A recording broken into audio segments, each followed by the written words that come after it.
KYC మోసం తెచ్చింది కష్టం. కథ రచన పల్లా దీపిక. కథాపఠనం మల్లవరపు సీతారాం కుమార్. శ్రవణ్ కుమార్ ఆఫీస్కి వెళ్ళడానికి రెడీ అవుతున్నాడు. భార్య కాఫీ కప్పును అందిస్తూ కళ్ళతోనే సైగ చేసింది. ఆ సైగకి అర్థమేంటో, తను ఏం చెయ్యాలో తెలుసు శ్రవణ్కి. కాఫీ కప్పు అందుకొని సిప్ చేస్తూ మొబైల్ చూస్తున్నాడు. ఆ సమయంలో మొబైల్కి ఒక మెసేజ్ వచ్చింది. ఓపెన్ చేసి చూశాడు. అందులో ఏముందంటే, మీ యొక్క బ్యాంక్ కేవైసీ డీటెయిల్స్ రేపట్లోగా అప్డేట్ చేయకపోతే మీ అకౌంట్ బ్లాక్ అవుతుంది అని ఉంది. దాని కింద ఒక లింక్ కూడా ఉంది.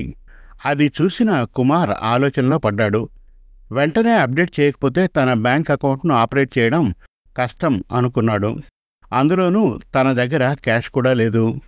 అదిగాక తన భార్య ఈ వారం పండగ షాపింగ్కు వెళ్లాలని పదే పదే చెప్పింది.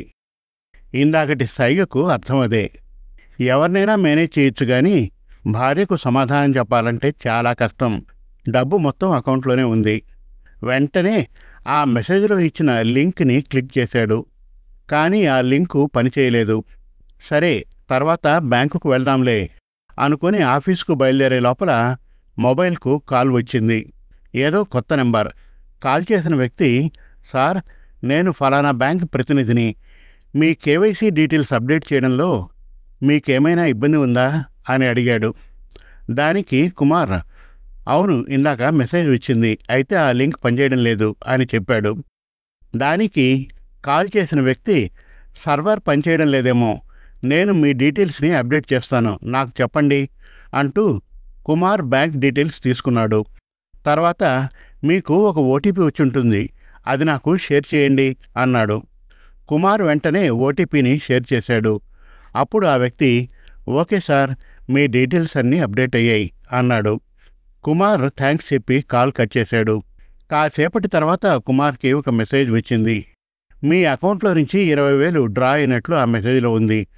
కంగారు పడిన కుమార్ వెంటనే ముందు కాల్ వచ్చిన నెంబర్కి ఫోన్ చేశాడు. ఆ నెంబర్ స్విచ్ ఆఫ్ అని వచ్చింది. తర్వాత కుమార్ అకౌంట్ నుంచి మొత్తం డబ్బు ఖాళీ అయింది. కుమార్కు అప్పుడు అర్థమైంది అది ఒక స్కామ్ అని.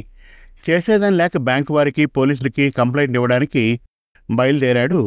పండగ షాపింగ్కి ఎవరి దగ్గర అప్పు చేయాలా అని ఆలోచించుకుంటూ బ్యాంకుకు వెళ్ళి కంప్లైంట్ ఇచ్చాక అక్కడ ఆఫీసర్ శ్రవణ్తో, మీరు కేవైసీ చేయాలనుకుంటే బ్యాంకుకు వచ్చి అక్కడున్న సిబ్బందితో సంప్రదించి చేయాలి తప్పితే అలా ఫోన్ కాల్తో కానీ ఆన్లైన్లో కానీ చేయకూడదు అని చెప్పాడు. కేవైసీ అప్డేట్ విషయంలో బ్యాంకుల ఖాతాదారులు జాగ్రత్తగా ఉండాలి.